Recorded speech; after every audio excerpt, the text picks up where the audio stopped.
So what we ended up building was basically a petri dish, except that it's 2 feet by 4 feet. And the way we set it up is that there are 9 bands, and at the base of each of these bands, we put a normal petri dish thick agar with different amounts of antibiotic.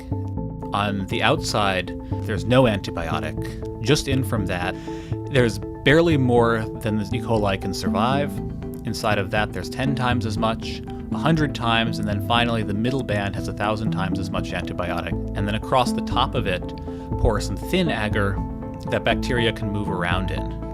The background is black because there's ink in it, and the bacteria appear as white. First, you see they spread in the area where there's no antibiotic, up until the point they can no longer survive. Then a mutant appears on the right. It's resistant to the antibiotic, it spreads, until it starts to compete with other mutants around it.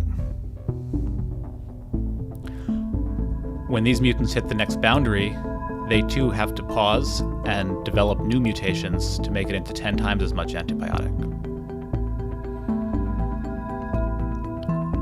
And then you see the different mutants repeat this at 100.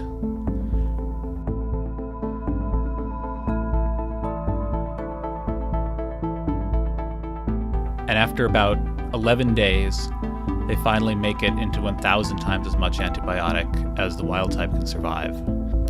And so we can see by this process of accumulating successive mutations that bacteria, which are normally sensitive to an antibiotic, can evolve resistance to extremely high concentrations in a short period of time.